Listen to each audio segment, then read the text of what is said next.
you guys doing? Oh my God, the cookies are done. It is so hot in my car. It is Sunday. It is 1 a.m. And yeah, I'm getting ready to listen to my audiobook for a little bit. I've had you guys know Sundays are my favorite day. And I don't have anything to do tomorrow. No appointments, nothing. I just gotta get up, make my videos. I'm so excited about it. I already know what I'm gonna do for all of my videos tomorrow. So I'm gonna get something, have a good little lunch, and then take a nap in the afternoon. And then one of the reading challenges I'm doing for Emoji-a-thon, mini Emoji-a-thon, is that you have to read for an hour straight without looking at your phone. So I'm just gonna set an alarm, and then I'm gonna just read for an hour straight. I'm so excited because it's interesting, I always have my phone right next to me when I'm reading. I very rarely read off my Kindle, which I have my Kindle on my phone now. I don't usually use my Kindle.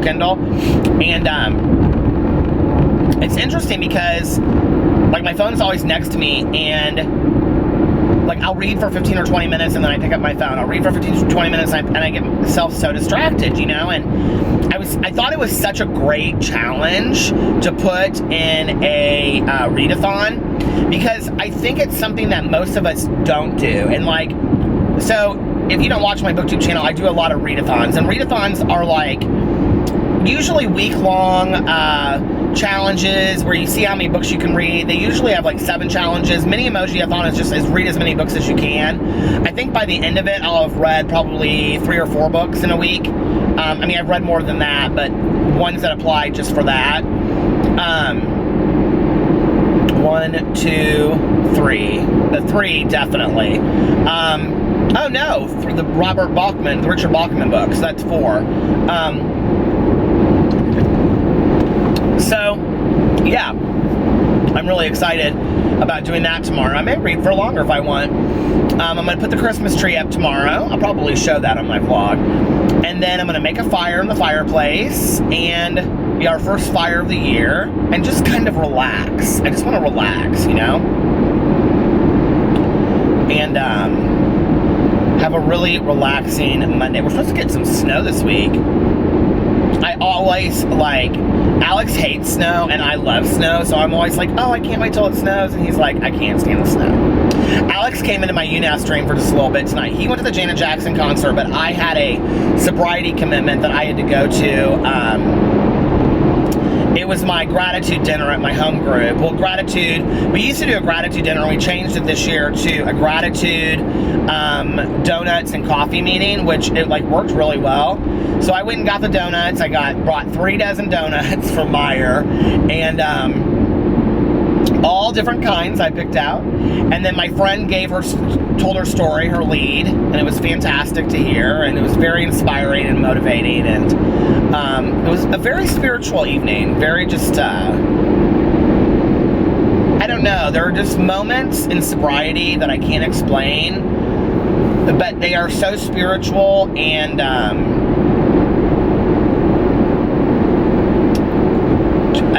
spirituality to me is of the soul.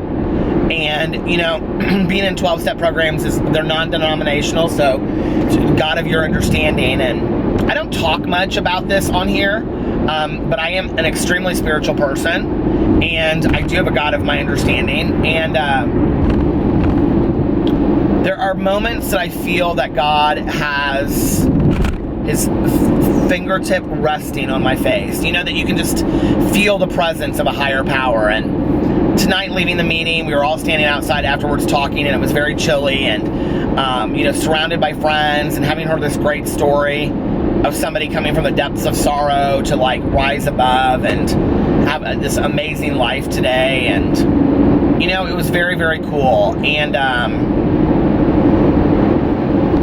my home group meeting is a meeting that a lot of people that go there probably can't afford donuts and coffee regularly, so it was really cool to see everybody just dive in and enjoy them, and I tried to find the most obnoxious, largest apple fritter donuts that were that big, and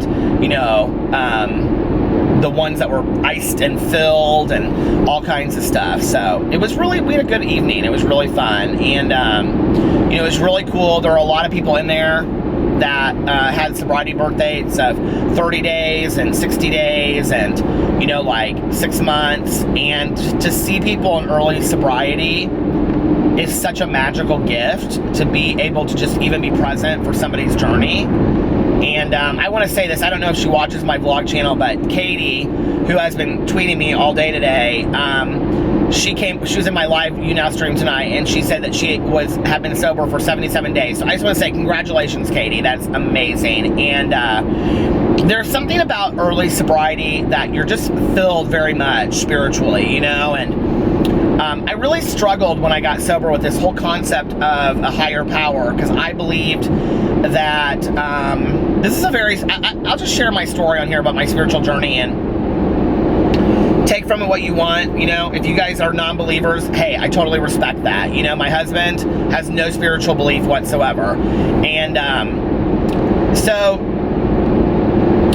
he would say he's agnostic. So he believes maybe there's something out there, he's just not sure what that is. But when I grew up going to a church, and I never had any bad experiences with church, none whatsoever. It was not fire and brimstone. I grew up going to a Lutheran church, and there's two different sects of Lutheranism. One is called Missouri Synod. It's a little bit more strict, like Catholicism, and the other one is not. It's more Protestant. And I went to the lesser. So my church, had women very much involved as elders. You know, it was like one of the first churches that condoned gay marriage or marriage equality. I just didn't have any bad experiences with church. You know, I was confirmed when I was 13, baptized when I was a baby, and I'm not really sure how I feel about that today. You know, it's hard when you talk about this stuff because you don't want to step on other people's toes, but like my cousin Caroline goes to a church where they allow, I think after the age of 12, for people to decide when they want to be baptized, because they believe that you shouldn't be baptized until you decide. And there's something about that I kind of like. But I also understand the whole idea of being baptized as a child, and I guess I'm thankful that I was. I don't know. I know with Catholics it's very, very serious, because like with my brother-in-law and sister-in-law, and I don't know if you guys know this, but I am Sebastian's godfather. They asked me. Alex is Carlitos' godfather, and I am Sebastian's godfather. And I'll never forget when they asked me. It was such like a huge honor, you know. But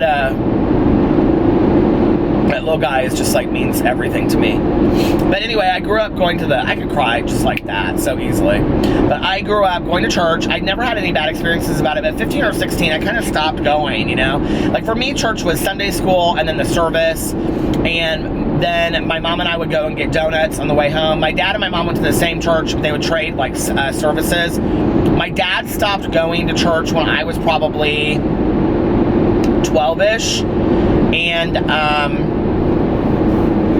but not because he was very involved in church growing up. And actually my mom was raised Episcopalian, and she converted to being Lutheran when she married my dad, and she took it very, very seriously to the day that she passed away. My mother was somebody, and she would even say that she had thought about converting to Catholicism because she loved the purity of the religion and its rules.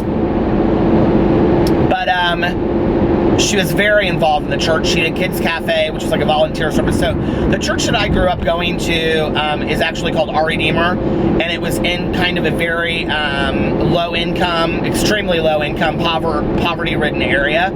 And my parents wanted me to go to a church that would have varied economic backgrounds, diversity. It was very, very important to them. They deliberately picked the church that we grew up in, or that I grew up in. It was about a half an hour from where I grew up in, because they wanted me to see all walks of life, and they thought that I would find that in a harmonious, peaceful way within the church. And so it was very deliberate, the church that I went to. And I went to Sunday school, and then I would go to the adult service every Sunday. And that stopped at around 15. My mom stopped forcing it on me, and I just didn't want to go. And quite frankly, it wasn't a lack of belief. It was me not just wanting to get up and go, which also coincided with my drinking very heavily and things like that. My parents were very open to me when I was growing up. They allowed me really to read anything about Kabbalism, Buddhism, Hinduism. I was interested in all things that were spiritual. Spirits, psychics, tarot cards, dark side. But anyway, my parents let me read anything. In fact, I can remember my dad buying me a pack of tarot cards and a book about tarot reading at like B. Dalton Books, and he had no issue with it. He was like, yeah, whatever, as long as we sit down and discuss it. That was my parents' thing. They never censor movies. They didn't like me to watch a lot of violence. They were really weird about violence, but like sex scenes, they didn't really have an issue with. So, like, they were just really open to anything spiritually as long as it was positive and not negative. Like, not, like black magic or, like, Satanism or anything. Like, they didn't want any of that. So, and I totally understand it. But the rest of it, as long as they were willing to talk to me about it, or, they could watch a movie about it with me or something like that, we could have a discussion, they were totally open to that. And, I really think that foundation prepared me for working a 12-step program and for being open spiritually. So when I got sober, I remember being in high school, and I went to high school with a lot of kids that were involved in like Up With Christ, and which is like a youth organization. Or there was also this Presbyterian church that has this huge youth group here in Indianapolis, and every year between the junior and senior year they did this year-long study, and then they would like do the walk, like through Jerusalem, of like the steps that like John took and Jesus took and all that kind of stuff. And those kids were like all like in this youth group. And then there was another huge church called Grace here in Indianapolis. Their youth group was huge. So I went to high school with all of these kids that were very much very like Christian oriented, and I can remember like thinking that they were phonies. Like, I never internalized it on that level. I never had any kind of like spiritual awakening. So when they would sit there and they would be like in school and they would be like, well, God said this, or whatever, I thought it was bullshit. Like, I didn't buy it, you know what I mean? Like, because I had never had that experience. And I really think that for me, A, I had to be open to the idea of some kind of spirituality, and B, I had to be able to have this kind of spiritual awakening inside of myself. And if I sat here and I talked to you about what my spiritual beliefs were, you guys would be like, you are crazy. I literally cherry pick. There are things from Christianity that I like, there are things from Buddhism that I like, and there are things from Native American wisdom that I like, there are things from Kabbalism that I like, there are things that I like from the Quran, there are things all over that I like, and I really take the pieces that I like and I leave the rest, and that is what I have been taught. And in fact, one of the very first meetings I ever went to, I left and went to the back to smoke a cigarette because they were talking about God. And this woman came up to me, this big black woman, and she said, why'd you leave the meeting? And I said, because they were talking about God. And she's like, is that what you heard, baby? She was like, oh, no. She was like, take what you like and leave the rest. And that woman changed my life profoundly in that moment when she said, take what you like and leave the rest. Because what she said to me was, you are able to come up with your own impression of what your higher power is and what you believe in. And I know a lot of people don't agree with that, and that's okay, because that's between you and your God. This is between me and mine. And like a lot of people, I wrote something in a blog for the Huffington Post, and I didn't even realize I had included it in there, and I said, something about I know there is a God and I'm not it. And somebody said to me in there, like, there was a comment somebody left and said, how do you know there is a God? Well, I do between me and my higher power, but and if I'm wrong, and if I am wrong at the end of my life and it's total blackness and there's nothing, what have I failed in life? By aligning a spiritual belief, a need to be good, a need to be compassionate and kind, and be the best version of myself, which is what my spiritual belief teaches me. I don't know that I think there's anything wrong with that. You know what I mean? So I'm like, okay, so basically I'm in a win-win situation. Either I believe it and it's true, or I believe it and there's nothing. Either way, I still feel like I kind of win in the end. You know what I mean? So I would rather try to, and a lot of people are like, well, you can be kind, compassionate, caring, and all of that kind of stuff without being spiritual. Yes, that's absolutely true. You do.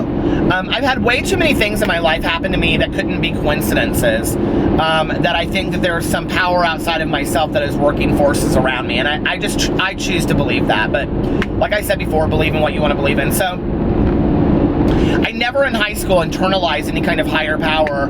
And, then when I got sober, it was I just didn't get it. And I had this moment on New Year's Eve. Well, I talked about this on here. The night that I got sober, I was driving from downtown, and I remember sitting in my car with my arms crossed like this, and talking to somebody in the passenger seat, but I would look over and there was nobody there, but I had this conversation as if there was a presence there, and how I made it home, how I made it to where I did, and put my car into a restaurant on December 17th of 1994, and then later, 2 hours later, blowing, a .47, I think is what I blew, is beyond me. I don't know how, but I still to this day believe there was some presence at work there. So when I got sober and I found myself in, 12-step rooms, this whole idea of this concept of a higher power I really struggled with, I was like, is there, isn't there, is there, isn't there, and it was just really a struggle for me. And as you know, if you know anything about a 12-step program, that's part of it, is having to, find a higher power. And I read a lot of books. And I remember my very first sponsor said to me, what is your biggest fear related to spirituality? And I said, death, because I was terrified to die. And he said, go find a book that will help you with your biggest fear and read it and go on a spiritual journey. And so I did. I read, and one of the books, actually, the week I got out of treatment, my plan was to go back to school, and I feel very, very blessed about what I'm about to tell you. My plan was to go back to school. My dad had said that I had to work full-time and go to school because he was done. And I read the Celestine Prophecy. I can't remember who wrote that book. But I mean to tell you, I stayed up until about 8 o'clock in the morning reading. I started it, and I stayed up till 8 o'clock the next morning. I'll never forget, I called my friend, and I said to her on the phone, she got sober. She called me drunk on treatment on New Year's Eve, and I said, you know that I'm in treatment, right? And her sobriety date is January 1st. So anyway, and she kept me sober for my first 2 years. Without her, I don't know that I would still be here. This was before I even met Tanya. And I called her and I said, if you've never read the Celestine Prophecy, it's about these insights, and it's a fictionalized account of this guy's journey, learning about these insights about the world and how to treat people and how to treat yourself. And I said, I can't go to school. I need to focus on myself. And she said, we're gonna have a conversation with your dad about that. And so I called my dad and I said, can I come in and see you at your office? And he said, yeah. And I had no car. I'll never forget. I took a cab there, and because we didn't have Ubers back then. And I showed up at my dad's office, and we sat down there, and I was so nervous. And I said, Dad, listen, I had this spiritual awakening reading this book that I wanted something more for myself, and I knew that alcohol and drugs were no longer it. And I will tell you, after 34 days of treatment, I wasn't convinced of that, but I read this book, and something changed in me. I don't know what it was, but I had a spiritual awakening reading that book. And what it made me realize, I think, was that there was more to life out there than what I was giving it. And that I was very, very worthy of this gift called life. And that I shouldn't take it for granted for 1 second. But that I needed to build a foundation for what was going to come next. And I said to my dad, Dad, I appreciate everything that you've done for me, but I'm going to ask for one thing more. I can't go to school for the next 6 months, and I can't work right now. I need to focus on my sobriety, or this isn't going to be it. And my dad sat across his desk, and I remember he was tapping a pen on the finger. I'm getting teary-eyed thinking about this, and he looked at me and he said, calls me kiddo sometimes. He goes, okay, kiddo, I'll make you a deal. He said, if you go to a meeting every day, and you go to counseling, and you go to your aftercare for the next 6 months, I will support you, and I will pay all your bills. But at the end of 6 months, you will either go back to school full-time, or you will get a job full-time. Because I'm done with you at that point if you can't do it. went to a meeting, usually 2, every day in the next 6 months. I went to my aftercare group every week. I went to counseling twice a week. And I became so fired up about sobriety. And that 6 months built a foundation for me. And this is why I really believe in people living in residential treatment programs, halfway houses, independent living, because I think that you have to have that. You have to have that foundation of sobriety for the rest of your life. And so I did. I just went to meetings, and then, you know, at 5 months, I started volunteering at the treatment center that I went through, and 2 weeks after that, I got hired in there as a tech, and I had a job before my 6 months was even up. And that fall, I went back to school, and I finished up my bachelor's degree. And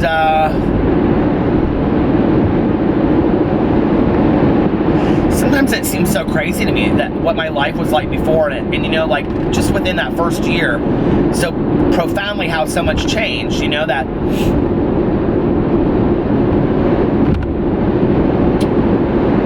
so I started volunteering, and then I got a job. That was in May of 95. And then that fall, I went back to school. And that following May, I graduated. And that following September or August, I started the Master's of Social Work program.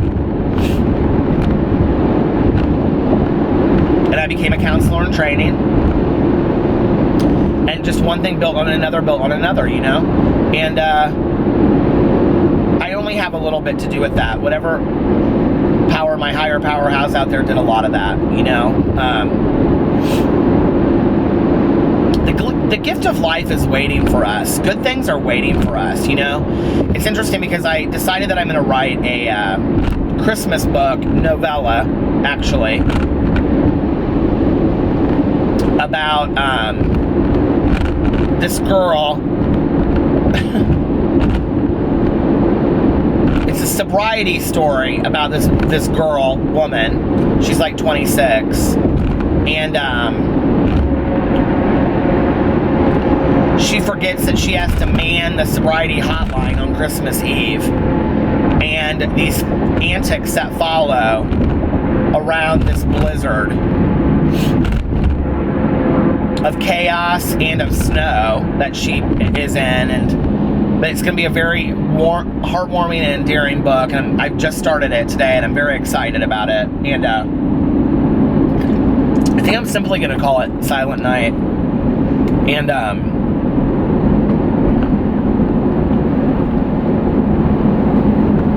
I don't know. You know, I look back on all of that, and it's like, I think that some kind of God had something to do with all of that. I believe that. I believe that wholeheartedly, you know. And so the book that I read that was going to help me get over my fear of death, are you ready? Some of you probably know this, I've talked about it on here before, was Sylvia Browne's The Other Side and Back, because I wanted a visual understanding of what heaven would look like if there was one. And I read that book. I know she's now kind of a buffoon and people don't really believe in her. And Montel, he's in water. He's in water, Montel, he's in water. But I used to watch her religiously on Montel Williams. And that woman said, my husband has been missing and he's dead, he's in water. She goes, no, he was a firefighter in 9/11 and then he died in the towers. Yeah, in water. He died in water from the fire hoses. I was devastated. My whole dream life was crushed when I found out that Sylvia Browne was such a fraud. But, you know, that book, what it did for me really was it put me on a spiritual journey. And, you know, then I read books like The Pilgrim's Way, and you know, I read The Tao of Pooh, and you know, I cannot remember this one book about Native American wisdom, but all of it to me had these constant themes of kindness, compassion, love, tolerance, patience, understanding, comprehension, you know, remaining teachable. All of these tenets of living that I have tried to instill into my life, and sometimes I don't. You know, I have to work very, very hard at those things, and like I say, I'm a work in progress. I will never be the perfect version of myself. There is no such thing, and I hope to remain teachable for the rest of my life and continue to grow, you know, and I've had some very, very profound spiritual moments. I was sitting in front of my office one day, and this guy walked by, and he had a trucker hat on, and he had these old jeans and a flannel shirt, and I was sitting out there, and I was smoking a cigarette, and he walked by, and he looked at me, and he waved his hand, and I waved my hand, and I looked down, and ashed, and on the ground was a heart-shaped piece of paper, and on it, it said, "God loves you." And I picked it up, and I looked at it, and he was gone. And there was nowhere for him to disappear. Not down the road, not down and out. I mean, he was just gone. I mean, it was literally in a split of a second. And sometimes I wonder about that moment, you know, like, my heart tells me that that was my spiritual guide, or that was an angel, or that was some presence of some kind of higher power. My head wants to tell me that I convinced myself of something that wasn't really there, and that he actually probably just went down into an alley or got into a car and I didn't see him. But I'm telling you, there was no possible way. I've had moments like that many, many times in my life. The fact that I drove a car for 35 minutes, completely obliterated, blackout drunk, thought I was talking to somebody in my passenger seat who wasn't there, and I made it out safely without a scratch on me, you know? On and on and on. The moments in my life that I never thought I would make it through, I somehow came out on the other side. And maybe it's all just coincidence, who knows? I like to think there's a spiritual spin to it, but there's something about standing outside, talking to my friends on a cold winter night, close to my sobriety date, after an amazing meeting that makes me feel very close to my higher power. And in that moment, all the lost souls of addiction and all the ones that have made it and gone on are all there. And it's very cool. I don't even know how to explain it. You know, it's just a moment. I relate it very much to what I think people must feel like when they leave a church service and feel filled with whatever they feel filled with. You know, my mom used to go to this one Sunday service that she absolutely loved. And it was on Sunday evenings, and it was all hymns. My mother loved hymns. And she would say to me, I'd say, "Mom, why do you always, it's just all hymns. Why do you go to that church service?" And she said, "There's just something about it that's so spiritual and still that it just fills me for the week. And I'm just, you know, I'm filled spiritually for the week." So I don't push my spiritual beliefs on anybody else. I'm just simply sharing my story. I think everybody has a right to believe or not to believe what they want to believe in. I'm glad nobody ever forced it down my throat, and I can tell you that I think one of the only reasons that a 12-step program worked for me is that I didn't have to come in and somebody said, "You have to believe in God." Nobody ever said that to me. Nobody's ever said that to me. And if they said anything to me, they said, "I hope you believe in a God of your understanding." And you know, that saved my life. It has absolutely saved my life. So, my openness to that. So anyway, that's my spiritual journey. I hope that's a little bit interesting to you guys. Just so you know, this video will be demonetized because they won't allow me to talk about God or spirituality on YouTube anymore. You're not allowed to talk about that, so it's not like I'm making a whole lot of money telling these stories of my life, you know? But I don't do it for that, obviously. Maybe someday I'll need to look back on this video and remember this. Maybe someday I'll need to turn this video on and be like, remember what it was like. Don't ever forget, you know? I love you guys. I'll talk to you later.